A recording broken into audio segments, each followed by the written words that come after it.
Bismillahirrahmanirrahim. Assalamualaikum warahmatullahi wabarakatuh. Ashadu an la ilaha illallah, ashadu anna Muhammad Rasulullah.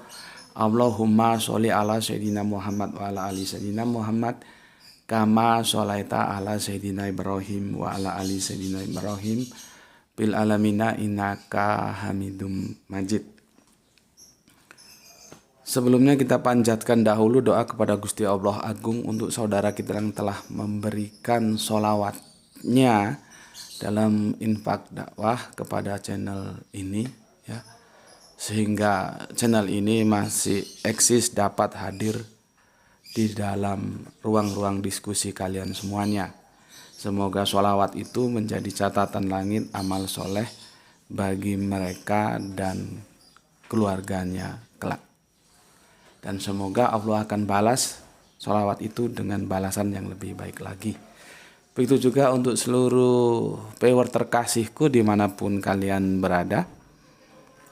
Matur numbah nuwun, terima kasih atas doa-doa baiknya. Semoga kebaikan doa itu juga tercurahkan kepada kalian semua. Dan semoga selalu always anti skip dan anti download, ya. Kalau masalah share ya terserah kalian bagaimana baiknya, ya. Aku sudah cukup menjelaskan, terserah kalian bagaimana baiknya. Apakah kalian akan mengambil peran dalam syiar dakwah atau tidak, itu ada di kalian semua. Oke, mampir ngombe kali ini Sabaah tanggal 21 lah, ya. Sabaah apa? Lihat netonnya di bawah itu. Sabaah Paing, ya. Sabtu Paing. Sabtu Paing itu hitungan Jawa itu paling besar. 18 jumlahnya. Sabtu Paing. Kalau aku paling kecil, Seloso Wage. Sulatsa Wage gitu, ya. Itu budaya itu, ya. Mampir ngombe kali ini kita melanjutkan kajian yang kemarin, karena walaupun viewernya tidak begitu mengembirakan, ya. Viewernya ini cuman dapat meraih 756. Jadi dari segi viewer memang kuantitas tidak begitu mengembirakan, artinya dia tidak tembus 1000, ya. Tetapi dalam segi diskusi di komentarnya itu sungguh sangat mengembirakan, ya, sangat mengembirakan. Jadi kali ini kita mendiskusikan lagi tema yang kemarin, seandainya Allah itu ada, seandainya Allah itu tidak ada, obrolan ringan dengan Pak Tua, ya. Kalau kemarin kita jadikan seri 1, ya ini seri 2-nya lah, ya. Ini nanti bikin satu playlist, ya. Seri 2-nya ini, ya, kita anggap begitu. Cuman kali ini aku akan memberikan tanggapan terhadap komentar-komentar viewerku yang masuk, ya. Tentunya yang aku kasih tanggapan yang memang layak untuk mendapatkan tanggapan. Yang lainnya aku abaikan dulu, ya. Dan itu pun tidak semuanya aku tanggapi karena keterbatasan waktu. Nanti aku akan membagi secara kelompok besar, yaitu satu dari Islam dan satu dari Kristen. Jadi supaya fair, ya. Jadi jangan Islamnya saja atau Kristennya saja, enggak. Islam dan Kristen sama-sama kita beri ruang untuk mendapatkan tanggapan. Oke, diskusinya bagus, ya. Tajuk kita kemarin adalah seandainya Allah itu ada, seandainya Allah itu tidak ada. Obrolan ringan dengan Pak Tua. Ringan itu secara penyampaian, tapi secara maknawi ini jeru. Orang Jawa bilang jeru, dalam. Ini bukan obrolan anak kemarin sore, ya. Memang secara kemasan ringan, kita sambil berdiri setelah sholat berjamaah, sholat asar, ya, sambil santai, sambil ngerokok. Pak Tua itu kan suka ngerokok gitu. Ringannya di situ, tapi kontennya, maknawinya itu jeru, dalam. Ya. Oke, komen-komen yang masuk sangat menggembirakan, ya. Aku komentari sedikit-sedikit saja ya. Tapi pada bagian inti yang dia akan aku fokuskan, satu Islam, satu Kristen ya. Pertama dari Mas DS, ajaran 20 sifat Allah ini pelajaran wajib bagi umat Islam. Mantap abang. Oke, terima kasih untuk Mas DS. Nggak salah di Jambi ya Mas DS ini ya. Sudah lama nggak muncul. Semoga sehat selalu lah ya. Benar ya, sifat 20. Terus kan ada wujud, kidam, bako, kiamuhu binapsihi dan seterusnya itu ya. Itu aku diajari waktu belum kelas 5. Kalau enggak kelas 3, kelas 4. Oleh guru ngajiku pertama kali, semoga Allah merahmatinya, Ustadz Jaden yang dari Padang itu. Bapakku, mamaku mengantarkan aku pada ngaji kampung ke Ustadz Jaden. Ya. Pada saat itulah aku mengalami pergolakan. Sehingga aku tanya kepada mamaku. Sore hari, mamaku pas ngiris-ngiris lombok, karena mama itu, ya kami kan proletar ya. Jadi bapak mama itu berangkat jam 7, nanti pulang jam 5. Kerja ya, mocok-mocok gitu kalau kami di Siantar sana. Nanti masaknya itu sudah sore gitu, atau pagi-pagi kadang-kadang sudah disiapkan gitu ya. Jadi di luar jam-jam itu kami liar, tidak dalam pengawasan. nasib anak-anak liar seperti itu ya. Dan mamaku itu sosok yang buta huruf, karena memang keluarga kakek nenek dari ya sama saja, dari keluarga yang proletar ya, tidak mampu secara ekonomi. Katanya nenek saya itu kerjanya itu beli kelapa lah, terus dibikin minyak kelentik atau minyak goreng ya, lalu dijual ke pasar gitu ya. Tentunya dalam keadaan yang seperti itu tidak mampu menyekolahkan mamaku ya. Dan saat itu juga perspektif cara pandang orang desa itu nggak sekolah nggak apa-apa asal ngaji gitu ya. Jadi mamaku ngaji karena apa? Ngaji juga gratis, kalau sekolah kan enggak gitu ya. Yang penting kita mau bantu ke apa-apa yang menjadi kesibukan di tempat ngaji itu sudah cukup ya. Jadi mamaku meskipun kata cerita nih jagoan, meskipun tingkat tingkat desa jagoan baca Al-Quran, tapi mamaku itu buta huruf. Karena memang dasarnya orang yang mempunyai kemauan keras. Karena mamaku itu netunya sekarang ini Sabtu apa deh? Sabtu Pahing 18. Mamaku itu karakternya keras, kemauannya keras. Ya. Dia belajar sendiri dan akhirnya bisa baca. Jadi bisa bacanya itu otodidak. Ya. Yang sekarang mama sudah almarhum, semoga Allah selalu merahmatinya. Bersama bapak juga sudah almarhum. Semoga Allah juga merahmatinya ya. Aku pada waktu itu mau berangkat ngaji sekitar jam 5 sorean atau lebih dikit ya. Aku tanya sama mamaku, "Mak, aku kok nggak percaya sih Tuhan itu ada?" Gitu.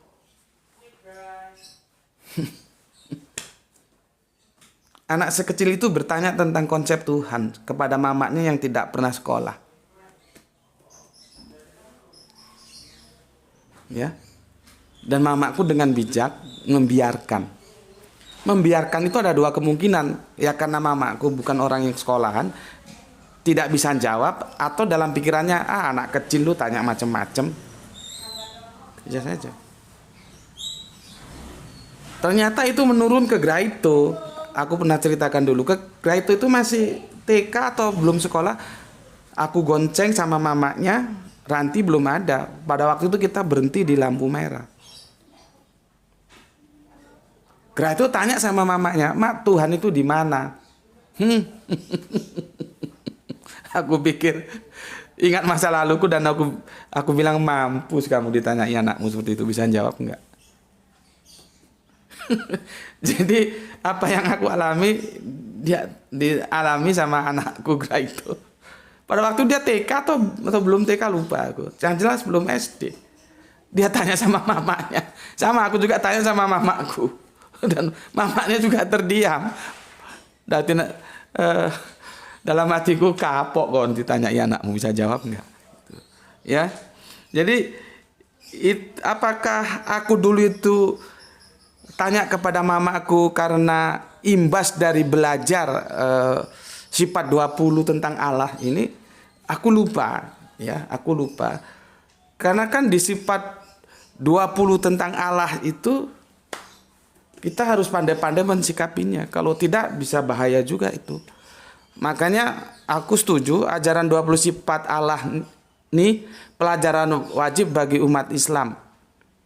Tapi itu harus ada pembimbingnya.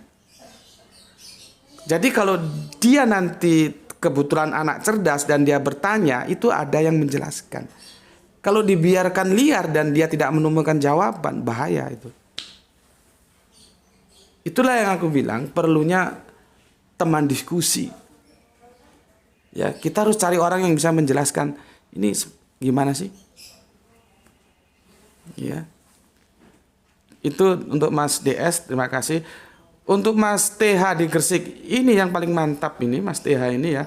Jadi Islam ini Islam rasional. Ya, dia menyimpulkan dengan tepat ya. Gresik hadir Gus, alhamdulillah. Menurut cerita atau dialog dengan Bapak tua tadi, saya simpulkan lepas Allah ada ataupun tidak, selama kita mau menjalankan ibadah dan patuh tidak ada ruginya. Dan tetap beruntung, sepakat sekali. Dan tentunya kita harus tetap upgrade keilmuan, tambah wawasan dengan Al-Quran biar sinkron sama antara maunya Allah dengan maunya manusia. Bicara tentang Allah, ya tentunya bicara tentang informasi yang disampaikan Allah yang dituangkan dalam Al-Quran sebagai panduan hidup. Matur nembah nuwun, salam Islam rasional. Ini kesimpulan yang top. Ya. Jadi Bapak itu mengambil langkah bijak. Terlepas ada atau tidak ada, orang yang beribadah itu beruntung, tidak buntung. Itu ya. Oke.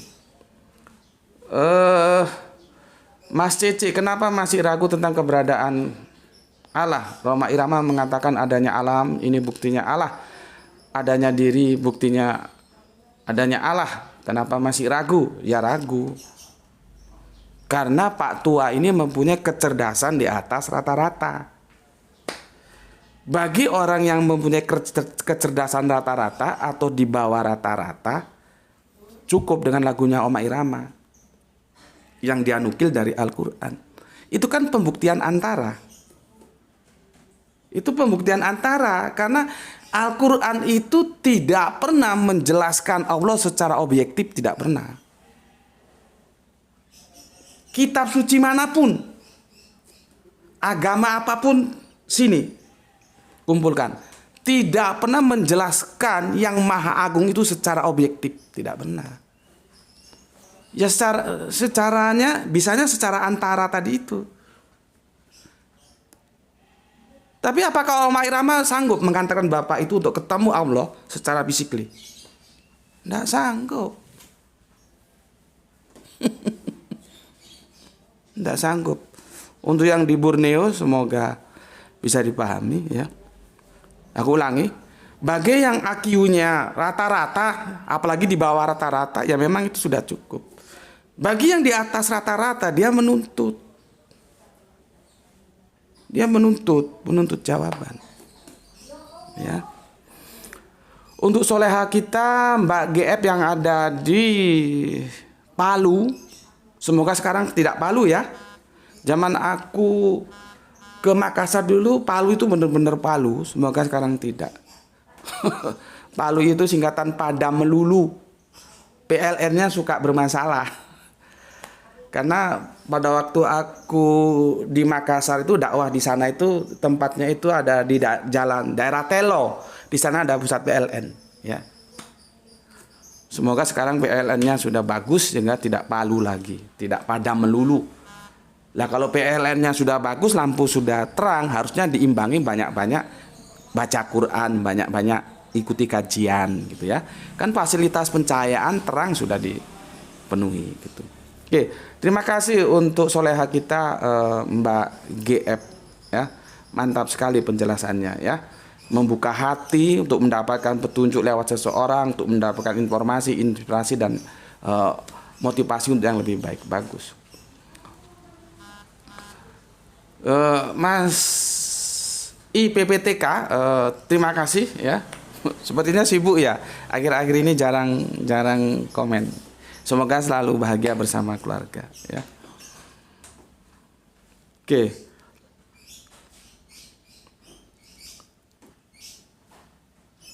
Ini terlalu panjang ini Mas M ini ya. Akal bagi manusia adalah alat untuk mengelola dalam arti mengenal, memahami bla bla bla bla bla ya. Dalam fungsinya akal mengenai, terlalu panjang Mas ya. Tapi bagus, terima kasih. Nanti aku akan jelaskan tentang bagaimana akal itu ya. Terima kasih Mas untuk komennya. Komennya bagus, cuman terlalu panjang. Coba lain kali singkat, padat, karena yang komen banyak, jadi supaya aku bisa memberikan tanggapan. Tapi bagaimanapun terima kasih Mas ya. Bagus komennya ini bagus. Ya, cuma terlalu panjang aja.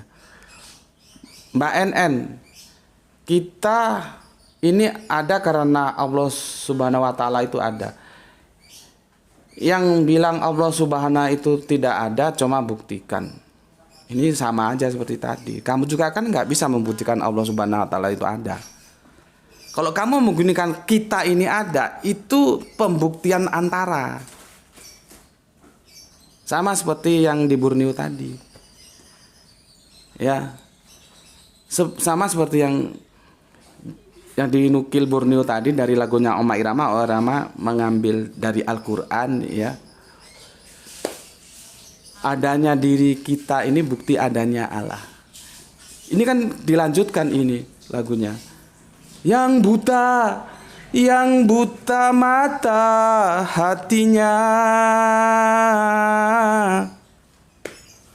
Kan begitu. Yang tuli pendengarannya. Cengkok Melayu itu begitu ya. Itu antara Mbak, pembuktian antara. Sampean nggak akan bisa memenuhi tuntutan Pak Tua itu, nggak bisa. Karena aku sudah bilang tadi, semua Alkitab dari agama apapun itu tidak pernah menjelaskan Allah secara objektif, nggak pernah ya. Mas MX mantap ya, terima kasih Mas MX ya. Ini mu'alaf kita ya, yang subhanallah ya. Dia mu'alaf, dia belajar, jadi istimewa. Jangan begitu mu'alaf nggak belajar, jangan, kamu nggak ngerti nanti. Untuk mu'alaf lain mungkin bisa tanya, diskusi sama Mas MX ini ya. Ini juga senior kita ini. CIP keren ini Gus. Oke, terima kasih. Ini soleha kita dari Bogor ya.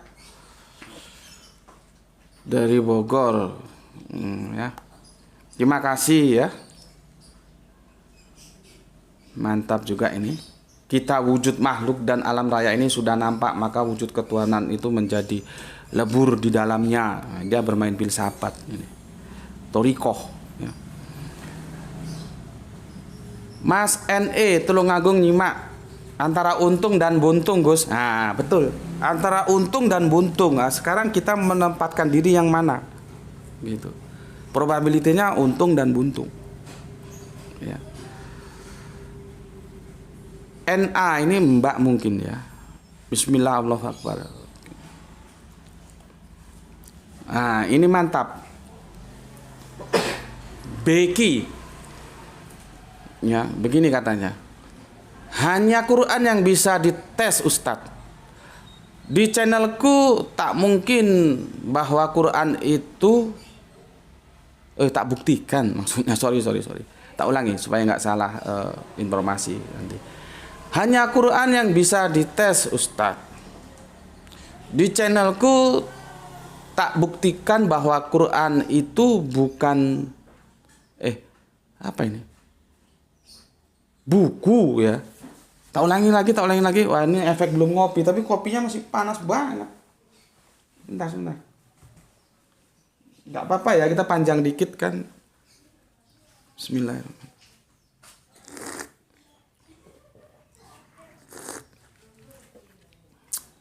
Ini di samping nunggu dingin, nunggu larut. Karena kalau nggak ini kopi tubruk nempel di sini jadi kumis. Kopinya nempel. Oke, aku ulangi. Maaf Mas ya, salah baca. Aduh, gara-gara efek nggak ngopi. Begini maksudnya. Hanya Quran yang bisa dites Ustadz. Di channelku tak buktikan bahwa Quran itu buku yang bisa dipercaya. Dan juga pendapat Pak Tua, teman Ustadz itu sebutannya Pascal Weger yang diawali oleh Blaise Pascal. Assalamualaikum. Ya mungkin dia telat menulis assalamualaikumnya, nggak masalah. Oke, sebetulnya semua kitab suci bisa saja dites, Mas. Bisa. Bible itu bisa dites. Weda Tripitaka bisa dites. Ya. Tapi yang bisa dipercaya, nah itu lain lagi. Kalau soal dites semua bisa dites. Ya. Sebuah buku bisa dipercaya artinya ketika dia memuat kebenaran gitu, ya. Jadi sebetulnya mungkin maksud jenengan hanya Quran yang bisa dipercaya, mungkin begitu ya, mungkin loh ya. Karena kalau begini hanya Quran yang bisa dites Ustadz, ya enggak lah, semua kita bisa dites kok. Nanti setelah hasil tes itu bisa dipercaya atau enggak itu kan hal lain gitu. Ya. Oke. Dan aku mau mengatakan kepada kamu, nanti juga kepada yang lain, karena sama. Kenapa harus menyebut nama Blaise Pascal? Kenapa harus menyebut nama Pascal Weger? Inilah bentuk feodalisme pendidikan. Seolah-olah bangsa kita itu bangsa yang tidak punya otak, bangsa feodal. Jadi kalau ada apa-apa itu rujukannya orang-orang barat, noh. Kita ini orang-orang terjajah 350 tahun dijajah Londo. Sehingga feodal, sifat feodal itu terwarisi sampai sekarang. Ini yang jadi masalah. Makanya aku selalu menggugat, bangsa kita ini bangsa besar. Seperti kemarin ya, yang mungkin nanti kalau dipandang perlu aku akan unggah seri keduanya. Sebetulnya peristiwa alim kita yang ditolak oleh Singapura itu disikapi dalam domain kebangsaan, bukan domain keagamaan kita. Seharusnya begitu. Kita bangsa besar kok. Masalah dia menerima dan menolak memang hadiah, tapi ada etika. Apalagi kita diikat dalam kawasan ASEAN. Tidak boleh begitu. Kita hidup bertetangga kok, yang baik sama tetangganya. Gitu. Kan seolah-olah di Indonesia ekstremis itu dibiarin gitu ya. Di tempat gue nggak boleh, apa begitu? Ya. Sebetulnya nantilah itu ya. Kalau memang itu perlu nanti kita unggah. Karena banyak sekarang yang sedang mabuk agama memandangnya dari sudut pandang teologis bukan politis. Itu kesalahan. Kita harus memandang bangsa kita itu sedang dilecehkan. Gitu loh. Ya. Sama seperti ini. Karena ini sikap feodal. Feodalisme pendidikan. Pascal Weger. Oleh Blaise Pascal. Apa kamu pikir Pak Tua itu pernah baca bukunya Pascal? Ini Pak Tua yang hidup sederhana. Pakai baju aja kadang-kadang tinggi separuh. Karena bentiknya keliru begini. Sama pecinya sedikit miring. Dia yang sibuk di ladang. Jadi jangan kamu kira itu pendapatnya Pascal Weger dari Blaise Pascal. Ini kan bentuk feodalisme pendidikan. Seolah-olah kalau ada pendapat yang sama, kita mengkopas dari pendapat orang-orang bule sana, no. Jadi orang kita ini adanya goblok aja. Gitu. Ini yang aku tidak suka. Kita ini bangsa besar kok. Ya. Kenapa nggak kamu bilang bahwa Blaise Pascal itu yang meniru Pak Tua? Atau paling tidak pendapat Pak Tua itu sama dengan pendapatnya Blaise Pascal gitu loh. Jadi nyaman, nggak terjadi feodalisme, ya. Oke, SG menyimak menjelang asar, oke. NC Brebes hadir ngaji Gus. Nggih Mas, Brebes berapa harga bawang merah sekarang? Mas AM Tuban hadir Gus, nyimak sebelum berangkat kerja, mantap. Ini LB, ini mirip dengan pertanyaan jamaah kepada Kiai Haji BSY. Ini Profesor Kiai Haji ini ya, yang bilang tentang di Ka'bah ada gambar Yesus dan kita sudah bantah itu. Dan BSY ya, Prof ini Prof, ingatku udah Prof Bapak ini ya, menjawab bahwa untuk membuktikan Allah itu adalah ya dengan ada ialah dengan rasa. Kesimpulan saya mungkin karena si penanya ingin membuktikan adanya fisik Allah dan kita sebagai makhluk nggak bakalan sampai. Top kamu ya. Top. Jadi kesimpulanmu itu top. Kesimpulan saya, Bapak ini ingin membuktikan adanya physically dan kita sebagai makhluk nggak bakalan sampai memang. Ya, nggak bakalan sampai. Ya, nggak bakalan sampai ke sana. Ya. Tapi tentang Prof ini juga dia salah. Orang tanya physically, mampu nggak dia jawab? Nggak mampu. Mau profesor segala macam apapun gelarnya, mau kiai pun, mau punya pondok beribu-ribu pondok pun, ketika seseorang menuntut secara physically, dia akan terdiam. Karena kita ini imanen, bagaimana kita akan mengetahui yang transenden? Tidak bisa. Kalau mengalihkan ke rasa, itu pengalihan masalah. Karena Pak Tuhan ini tidak tanya dalam perspektif rasa. Persis seperti yang disimpulkan oleh Mas LB ini, ya, Pak Tua ini menuntut secara fisikly. Kan kita tidak pernah ketemu memang. Ya, kita tidak pernah ketemu. Makanya teman-teman juga aku recommended untuk nonton ini ya. Ini sudah aku tulis 2 tahun yang lalu ini. Lebih baik kalian tidak percaya Allah itu ada. Judulnya seperti ini. Sudah? Ini aku unggah karena melihat bagaimana keresahanku terhadap 2 komunitas Islam. Yang satu tekstual, yang satu kontekstual. Memahami Allah di atas arsy. Yang tidak ketemu. Teks itu nggak bisa dipahami separuh-separuh. Dia harus dipahami secara tekstual dan kontekstual. Yang satu tekstual ngotot. Lah itu katanya di atas arsy, nunjuk-nunjuk gini. Yang satu ngomong Allah itu ada di mana-mana. Nggak ketemu. Makanya keduanya antara pemahaman tekstual dan kontekstual itu seperti satu tarikan napas. Kita lihat teksnya gimana, konteksnya apa, baru ditarik kesimpulan. Itu namanya istinbat. Gitu loh ya. Kalau ditinggalkan, yang satu megang teks meninggalkan konteks, atau yang satu megang konteks meninggalkan teks, ya bubar kon. Makanya dalam keresahan itu sudahlah tak bikin videonya. Intinya apa? Kalau kita ingin tahu Allah secara objektif, maka lebih baik kamu nggak usah percaya kalau Allah itu ada. Gitu aja jawabnya. Silakan tonton di video itu sudah 2 tahun yang lalu. Ya. Oke, aku lanjutkan ya. Begitu Mas LB ya, mantap, kesimpulanmu mantap. Ya. Mbak NS alhamdulillah bisa nyimak. Oke, M99 hadir ya Gus. M99 ini selalu singkat-singkat aja ya, tapi dia selalu aktif ya. Mas NW Turen Kidul Turki, ini sama-sama Arema tapi dia Arema sisi bawah sana ya, selatan atau kemana ya. Salam untuk keluarga di Turen Kidul Mas NW ya.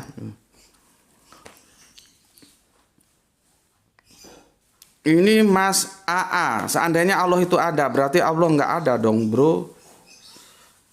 Keberadaannya andai-andai, sedangkan kalimat kedua seandainya Allah tidak ada. Nanti aku jelaskan. Ya. Mas MS, Gus Peti, saya sarankan makan kurma 7 butir di pagi hari dan minum madu, tidur miring ke kanan dan lain-lain seperti yang dilakukan Rasulullah. Jangan asal gini loh ya. Bedanya mencontoh dan meniru. Kalau mencontoh itu dia tahu mengapa harus begini, mengapa harus begitu. Ya. Kalau meniru dia nggak tahu, copy paste aja. Ya. Jadi apa-apa yang dilakukan Kanjeng Nabi itu kita harusnya mencontoh bukan meniru. Ya. Jadi tidak serta-merta terus ada masalah kesehatan terus 7 butir kurma di pagi hari, minum madu, tidur miring ke kanan. Enggak begitu, Mas, ya. Enggak begitu, ya. Tapi bagaimanapun terima kasih ya, kamu sudah menyampaikan komentarmu secara santun, ya. Kesantunanmu itu aku hargai, maka aku like. Ya. Cuman aku ingatkan tidak bisa memahami sunah-sunah Kanjeng Nabi itu secara meniru, tapi harus mencontoh. Ya. Oke. Mas AM tetap nyimak. Mas HS juga oke. Oh, ini Mas AA-nya. Oke, Mas AA ya. Sekarang aku jawab sebentar, Mas AA, nanti aku jawab secara khusus ya. Macam isi adalah kosong adalah isi. Oke, Mas SK ya. Oke. Sekarang aku jawab dari Kristen dulu ya. Aku beri kesempatan dari Kristen dulu. Nanti baru Islam. Mas AA tenang dulu ya. Kita beri kesempatan untuk saudara kita yang Kristen dulu ya. Ini dia juga panjang banget, jadi tidak mungkin aku baca semua ya. Bayangkan ini segini panjangnya ya. Ini dari Mbak atau Mas, lupa aku. Bukan lupa sih, nggak tahu karena namanya juga sulit. Oh, kalau namanya laki ini ya. Karena aku punya kawan dari Kupang namanya sama dengan nama depan dia. Ya. FVL ya. Seandainya Allah itu ada, seandainya Allah itu tidak ada. Aduh, panjang sekali. Ya. Dia kasih poin ya. Poin 1, apakah Allah tidak ada? Ya. Poin 2, Allah ada tapi ditolak agama. Poin 3, Allah ada di dalam Yesus. Ya. Poin 1 dan poin 2 maaf aku tidak komentari ya. Di samping terlalu panjang ya. Tapi sama saja seperti yang tadi ya. Seolah-olah bangsa kita ini bangsa bodoh ya. Jadi apa-apa nukil dari luar ya. Ya. Seolah-olah kita ini tidak ngerti apa-apa. Ya. Jadi nggak begitu. Bangsa kita ini bangsa cerdas kok, ya. Jangan sampai ada kesan bahwa bangsa kita ini bangsa yang tidak ngerti apa-apa ya. Jadi nggak perlu ngutip T.H. Huxley, frase dan sembarang-sembarangnya ini ya, yang orang-orang bule sana. Nah, jadi aku untuk yang 1, 2 tidak aku tanggapi ya. Tapi oke lah, yang 1, 2 oke saja, wis diokekan saja. Aku tanggapi yang ketiga bahwa Allah ada di dalam Yesus, itu aja. Ya. Cuman aku ingatkan jangan terlalu feodal. Bangsa kita ini juga bangsa pinter. Ya. Tadi seperti aku sudah bilang. Sebelumnya aku ingatkan Mas FVL ini yang kemarin sudah aku ingatkan ya. Anda kalau baca Bible yang benar.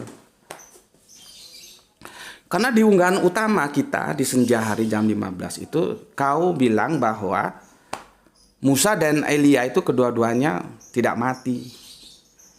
Ya, kamu baca yang benar supaya kamu beragama itu dengan benar. Kalau kamu baca Bible aja belepotan nggak ngerti ya bagaimana kamu mau benar.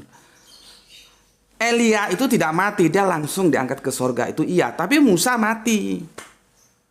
Kok kamu bilang nggak mati? Mungkin kamu baca Biblenya slip. Kalau baca itu orang Jawa bilang deres, diperhatikan. Aku itu kalau baca Al-Quran, baca Bible itu tak perhatikan diksi per diksi sehingga narasinya seperti tak perhatikan. Jadi lain kali baca Bible yang benar. Ya, Musa itu mati. Lihat penjelasanku di unggahan yang utama pukul 17 ya. Oke. Nah, sekarang aku mau jawab ya. Begini dia. Yang ketiga langsung aja ya. Allah ada di dalam Yesus. Isa, undangan kepada Pak Tuan. Sifat rasional kealahan yang kompleks namun sederhana itu yang digumuli oleh para bapak gereja dan dirumuskan dalam konsep Allah Tritunggal. Apa yang menarik dari sini? Ini teman-teman Islam supaya tahu. Bismillahirrahmanirrahim.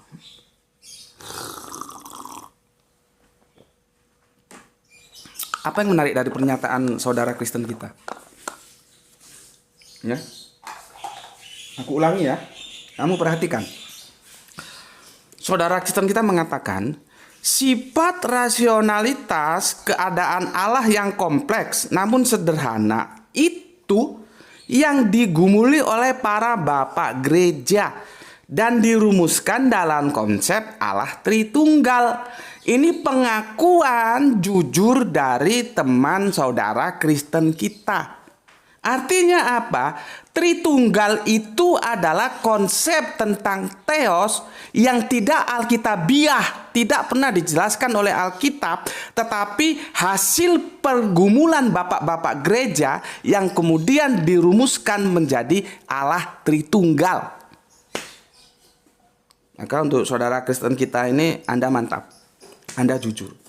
Makanya berkali-kali aku bilang, Tritunggal itu tidak alkitabiah. Itu videonya silakan tonton. Tritunggal itu hidup di dogma tapi mati di logika. Sebetulnya nggak di situ juga, mati di Alkitabiah. Karena Alkitabiah menjelaskan Shema o Israelu Yahweh Elohenu Yahweh Echad. Itu yang dikatakan Yesus dan itu yang dikatakan Moses. Tidak bergeser. Nanti juga begitu, itu yang dikatakan Kanjeng Nabi Muhammad. Bisa lihat di surat Al-Ikhlas.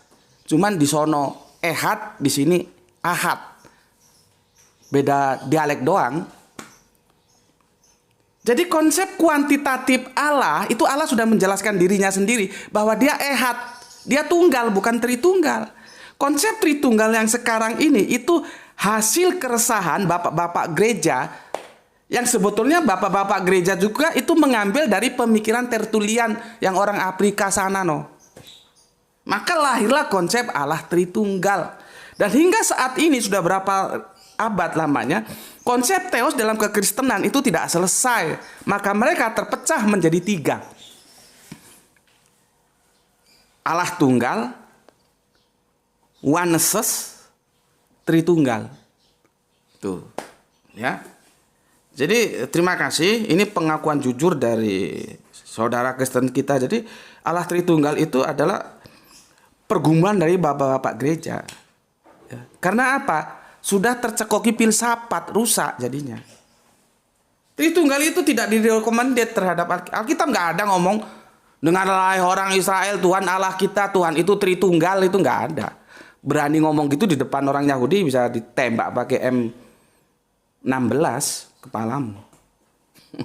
Bagi orang Yahudi itu syahadat Shema itu harga mati. Anak-anak masih kecil itu bangun tidur, mau tidur tuh diajari syahadat Shema mereka. Ya. Jadi begitu ya. Oke, terima kasih sudah memberikan penjelasannya ya.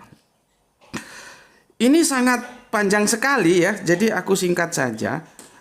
Dinukil langsung ke Matius 11:28. Begini katanya. Marilah kepadaku semua yang letih lesu dan berbeban berat, aku akan memberi kelegaan kepadamu. Oke, aku terima, tidak ada masalah.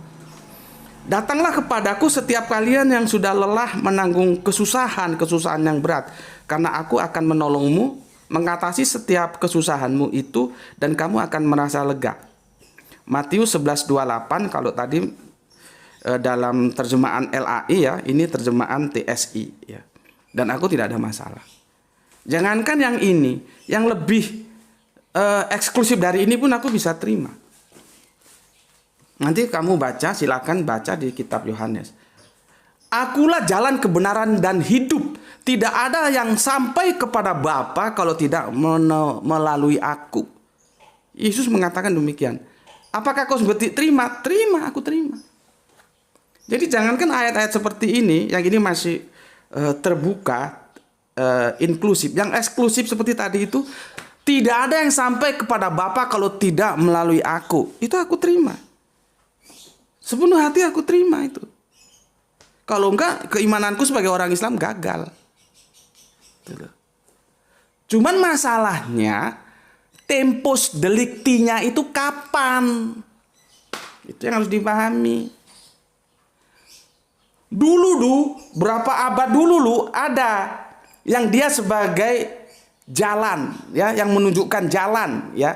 Tidak ada yang sampai kepada Bapa kalau tidak melalui dia. Siapa namanya? Abraham.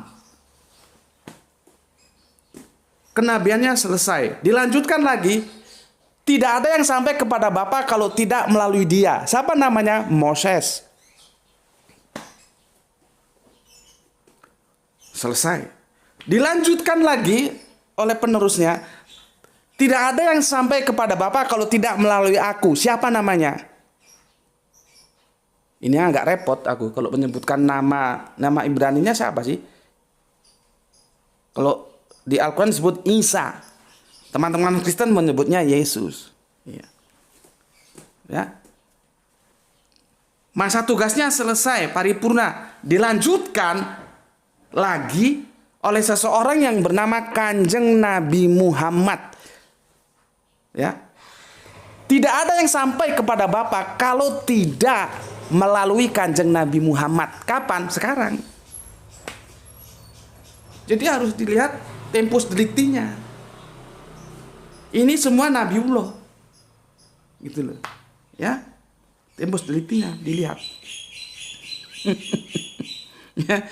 Jadi kalau kamu bilang seperti di 3 ini, Allah ada di dalam Yesus, nggak ada masalah. Anakku, istriku ada di dalam aku. Itu istriku Usna, anakku Graito, anakku Ranti ada di dalam aku. Tetapi Usna tetap Usna, bukan Gus Beti. Graito tetap Graito, bukan Gus Beti. Ranti tetap Ranti, bukan Gus Beti. Jadi kalau Allah di dalam Yesus, ya nggak ada masalah. Tapi jangan pernah menggeser terus Yesus itu adalah Allah. Bukan. Kan sudah jelas tadi. Graito ada di dalam aku. Usna ada di dalam aku. Ranti ada di dalam aku. Tapi aku bukan Usna, bukan Graito, bukan Ranti. Ini makanya aku bilang bahasa-bahasa yang digunakan oleh Yohanes itu beda dengan yang digunakan oleh Matius, Markus, Lukas. Injil Yohanes itu tingkat tinggi sastranya, harus hati-hati. Ya, jadi tidak ada masalah. Ya, gampangnya gini loh, Yesus itu Allah tidak gitu ya. Dia pernah dilihat nggak? Dia kan empiris, masuk lintasan sejarah, masuk lintasan ruang dan waktu, dan dia bisa kita lihat dengan indera kita. Maka dia bukan Allah. Sesuatu yang bisa dilihat dengan indera kita itu bukan Allah. Makanya Pak Tua ini ada dalam keterbatasan.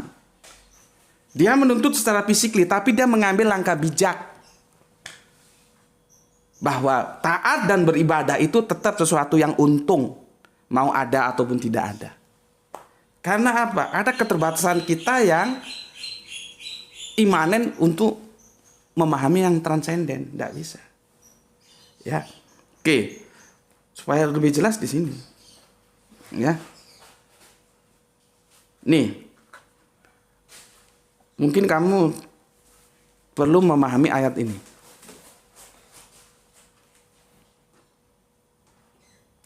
Udah? Ya? Oke, mungkin kamu perlu baca ulang ayat ini. Ini yang ngomong siapa? Anak tunggal Allah. Siapa dia? Yesus.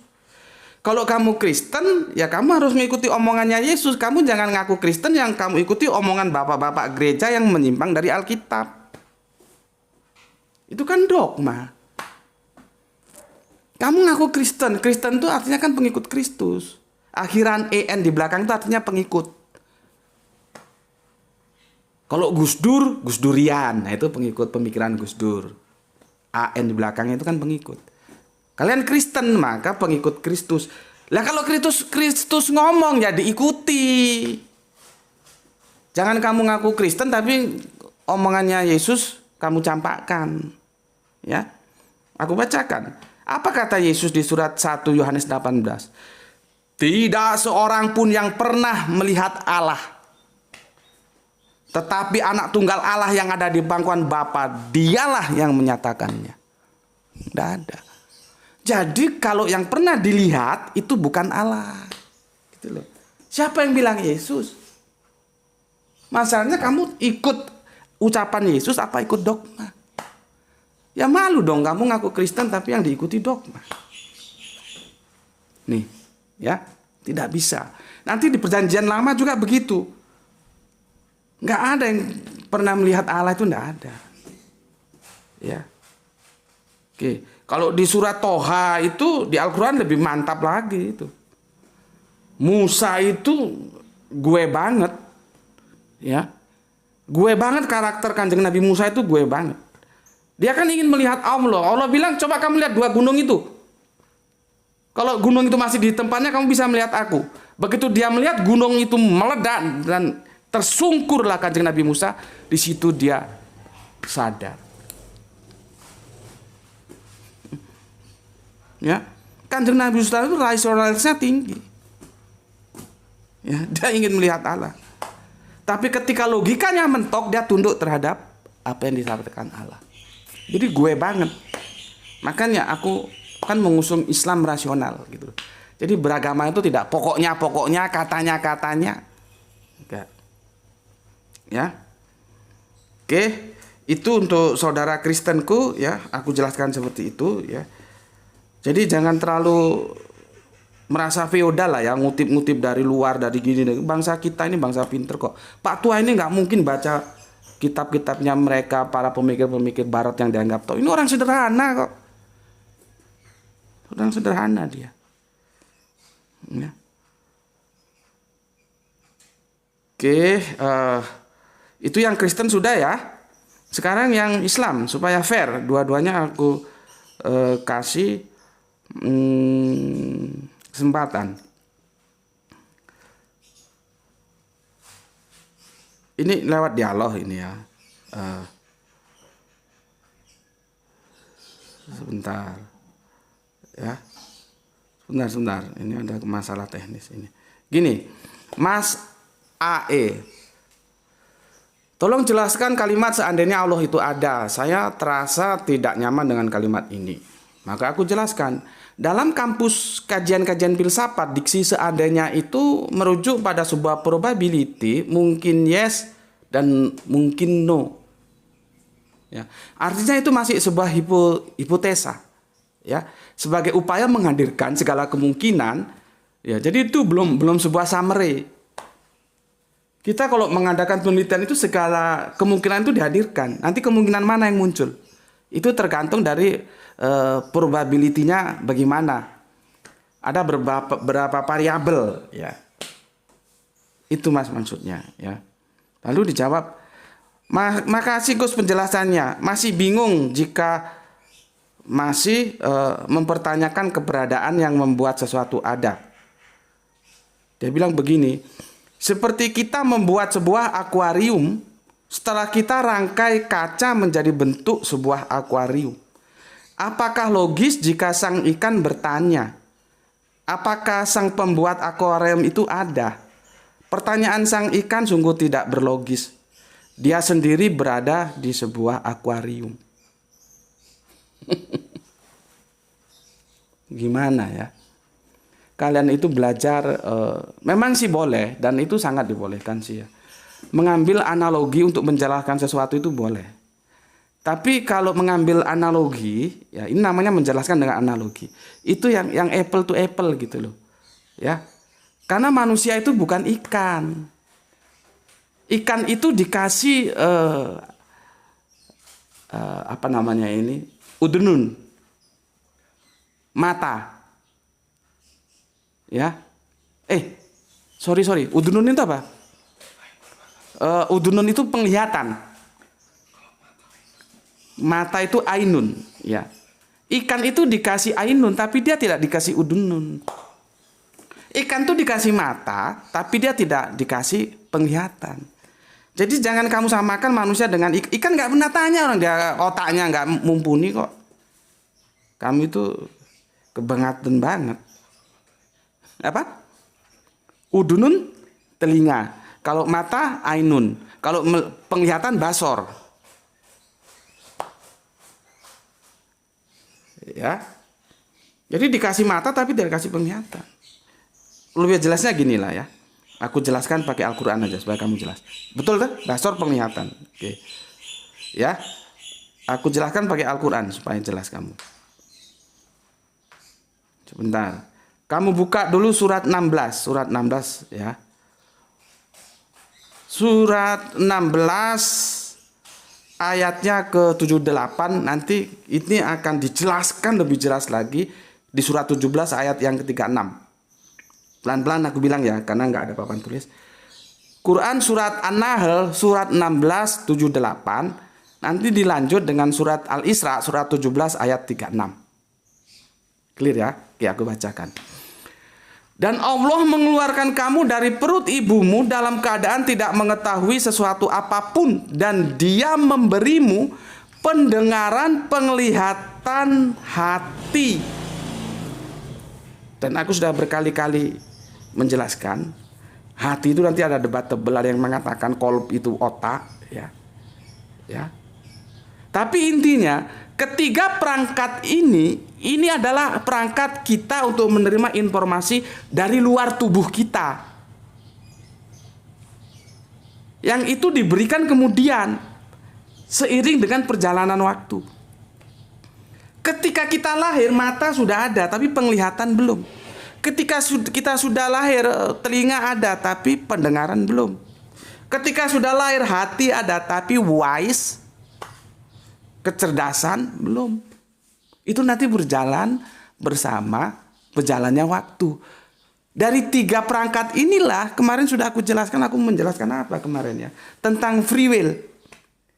Tentang kebebasan memilih. Tapi beresiko. Karena apa? Dikasih tiga unsur ini.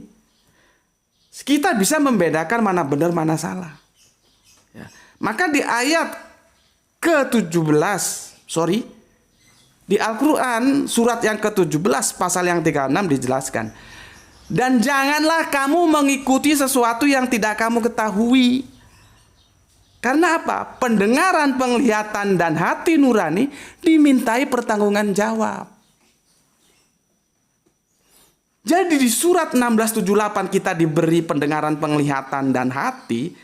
Ya, yang itu sebagai alat untuk kita mendapatkan informasi. Pendidikan masuk, edukasi masuk, ilmu masuk lewat tiga alat itu, ya. Maka di surat 1736 dijelaskan penglihatan, hati, pendengaran, penglihatan dan hati nurani itu nanti ditanggung jawab. Maka jangan kamu ikuti sesuatu yang kamu tidak tahu. Itulah yang aku jelaskan, Islam rasional. Rasio berkembang. Tapi yang masih dalam taraf pendidikan belum mampu ke sana, ya enggak apa-apa. Tapi target kita nanti menjadikan bahwa Islam rasional, beragama itu dibangun atas pengetahuan, tidak ujuk-ujuk pokoknya diimani saja. Gitu loh ya. Paham? Nah, sekarang kalau kamu analogikan sama ikan ya ikan itu enggak punya otak, Mas. Enggak dikasih pendengaran, penglihatan, ya, dan hati enggak dikasih. Ikan enggak pernah tanya, akuarium ini siapa yang buat, ada yang buat enggak. Jangan kamu bandingkan antara akuarium itu dengan Pak Tua itu. Pak Tua itu manusia seperti sama aku, kamu punya otak. Maka dia menuntut. Kan aku sudah bilang. Ya. Kecerdasan kita tidak sama. Bagi kecerdasan yang di bawah rata-rata atau rata-rata, bukti antara aja sudah cukup. Tapi bagi yang di atas rata-rata dia menuntut. Gitu loh. Ya. Jadi semoga kamu nggak bingung lagi. Sudah aku jelaskan. Kenapa kamu bingung? Karena kamu tidak tahu bahwa Bapak itu berbicara dalam kecerdasan di atas rata-rata. Bagi kamu cukup penjelasan antara. Cukup. Ya. Bagi Bapak itu belum cukup. Tapi Bapak itu bijak. Akhirnya dia mengambil sebuah kesimpulan. Supaya tidak buntung tapi untung. Beribadah itu lebih baik daripada tidak. Terlepas nanti Allah itu ada atau tidak ada. Itu suatu kebijakan yang bagus. Karena apa? Logikanya menuntut terus tapi jawabannya tidak ada. Maka langkah damainya itu. Gitu loh. Sebetulnya ada dengan pendekatan hadis ada. Itu kan dalam rangka mengerem liarnya pemikiran kita. Maka hadis mengatakan, jangan kamu memikirkan tentang zat Allah, tapi pikirkanlah ciptaan Allah. Itu dalam rangka mengerem supaya logika kita tidak liar. Gitu loh. Kalau kamu sudah cukup puas dengan itu ya sudah silahkan. Tidak ada masalah. Tapi tidak semua orang cukup puas karena itu direm sementara otak terus mengejar. Seperti Bapak ini tadi dan dia mengambil langkah tepat. Dia tetap sholat, menjaga waktunya, jamaah. Baik terhadap tetangga, tidak pernah berbohong. Karena itu larangan-larangan dalam agama kita. Berpuasa. Cakep lah. Jadi itu yang bisa aku jelaskan ya. Udah berapa lama Le? Hampir 1 jam, sudah 56 ya. Sudah aku jelaskan, takutnya ada yang tertinggal, semoga tidak ya. Itu penjelasannya ya. Karena manusia itu diberi akal, itu akan selalu menuntut bagi mereka yang di atas rata-rata. Ya, bagi yang rata-rata atau di bawah rata-rata, penjelasan antara saja sudah cukup.